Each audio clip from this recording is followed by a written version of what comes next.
May problema ako sa Aerox ko ngayon eh. Actually, it's been 2 weeks already. Hindi ko siya masabi kung major problem or minor problem. Pero I think it's just a minor issue with my bike. Pero it's kinda disturbing.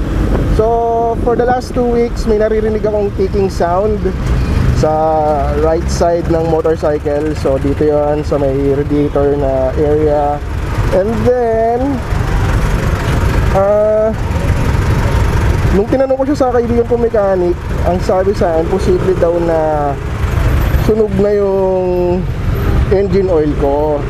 So I need to change my oil as soon as possible. So ako naman, medyo kinabahan.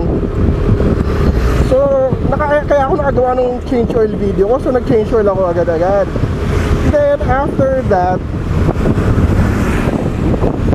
hindi naman nawala. Bumalik, actually, ganun pa rin sa dati. Hindi siya nawala, hindi siya lumala, hindi siya nabawasan.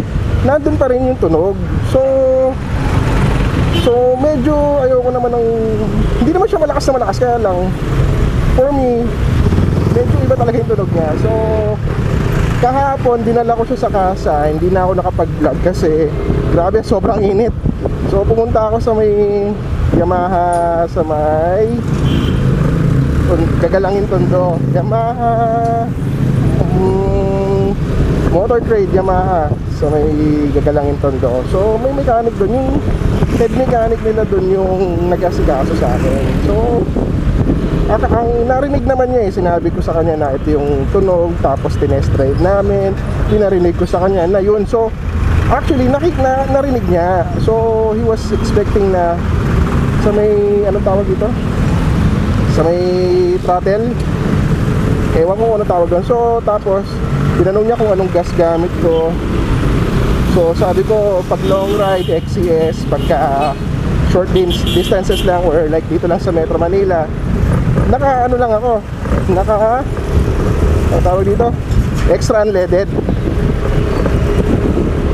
So sabi niya, posible din na mataas na yung carbon deposit dun sa may FI. So nag-recommend siya ng cleaning. So for that, wala namang problema sa akin kasi nasa 7,000 naman na yung tinakbo ko. And I don't mind kung magpapa FI cleaning ako ng ganun kaaga.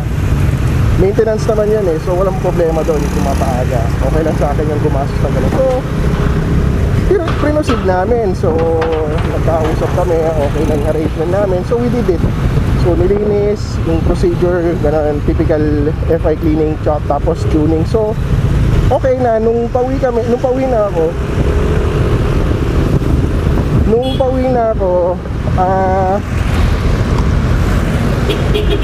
nung medyo uminit na yung makina kasi yung casa is around 10 to 15 minutes away lang from my place. So nung medyo malapit na ako sa bahay, tinanggal ko yung helmet ko para marinig kung meron. So meron uli. So kumain lang ako ng lunch and then after like 2 hours, bumalik ulit ako sa casa. Sinabihan ko siya na bumalik and hindi talaga nawala. So nagtataka ngayon siya. So binidyo ko siya nung nasa bahay ako kung anong tunog na ayun, ganun pa rin na meron nga, para maniwala siya.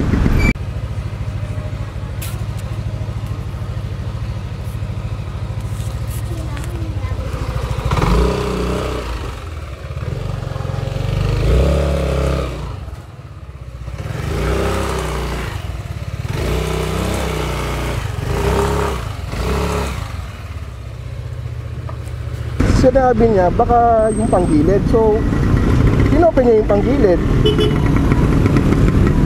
So chinek niya yung panggilid, baklas lahat, nilinis na niya yung panggilid, belt, tanggal lahat, flyball. So yun, overall talagang tanggal yung panggilid, eh nilinis niya. Uy! Crazy! So tiningnan na uli namin. So baklas, so naibalik na uli. Balik na, okay na uli. So tinesting uli namin dun sa casa. Nakasakay siya, nakasakay ako. So tinitingnan niya. Tapos chinek din niya yung baka daw yung cams. So yung pinagbabawal na technique na ginagamit dati sa Raider na nakikita ko, yung pinututok alam ko legit naman yun eh. Ang tawag nila doon is conduction hearing. So yung dulo nung anong tawag dito, nung Phillips screw nakatutok doon sa, may tinatapat pa siya sa engine, hindi ko lang kung saang part eh. Tapos nakadikit yung handle area, yung handle part ng screwdriver sa tenga niya. So alam ko tawag doon conduction hearing eh. So yun. So tingin niya wala naman, safe naman. So everything is clear within the engine. And nagtataka pa rin siya, bakit meron ganon? Sinabihan naman niya ako na ibalik ko sa kanya para matuloy namin yung repair. But medyo doubtful na ako kasi dalawa na yung dinaanan namin. So dalawang procedure na medyo ano na yun. So baka sumunod doon is i-open na yung makina. And ayoko namang umabot sa ganung point. Baka meron pang resolution before that. So ngayon napuntahan ko yung Yamaha sa may Mandaluyong. Ano nga ba pangalan ng Yamaha doon? Anong tawag doon? Sa may Greenfield District. So silipin ko siya ngayon doon. And hopefully meron silang mechanic hanggang gabi. Kung meron, I will try na itila para mapagawa. Pero kung hindi, next time na lang. Di ba nabanggit ko kanina na nagpa-FI cleaning ako kasi nakita rin niya yung fuel consumption ko eh. It's around 28 to 30. So sabi niya mataas masyado yun. So sabi niya after FI cleaning meron dapat significant changes regarding the outcome nung FI cleaning and tuning. So kanina ziniro ko na siya. Nagpa-full tank ako kahapon, medyo nabawasan. Siguro I think gumawa si kuya ng 1 litro pang linis dun sa mga panggilid.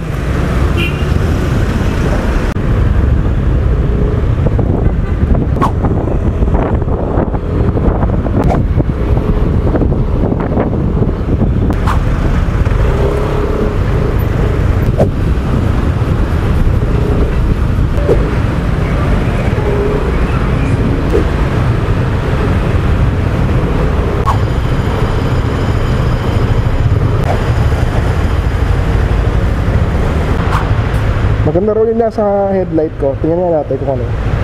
Wow!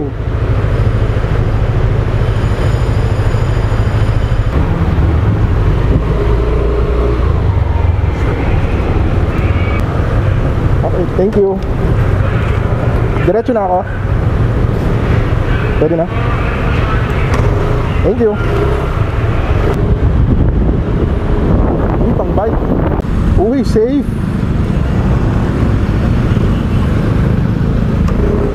So I think U-turn tayo.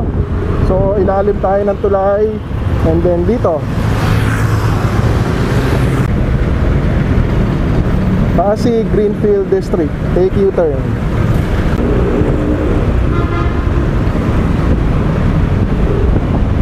Mali. Doon tayo. Paano yun? So ngayon, slow down. Hanapin natin si Y-Zone. Nung tiningnan ko si Waze kanina, sabi sa akin, turn right daw banda rito. Pagpasok ng Greenfield, coming from Shaw, turn right. So, I think ito na yon. So, magto-turn right tayo dito. Alright, turn right.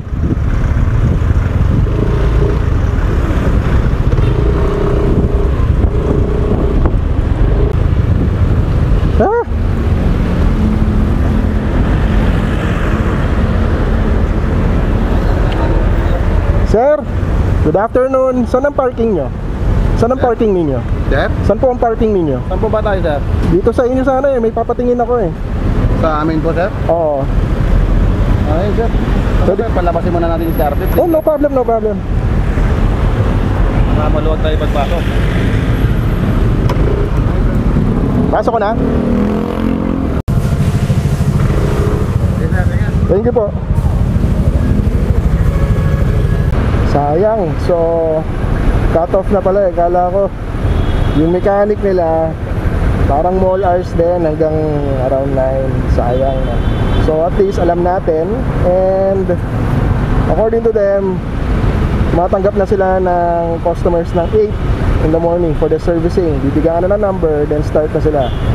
So best time to go, sabi nila is 5 a.m.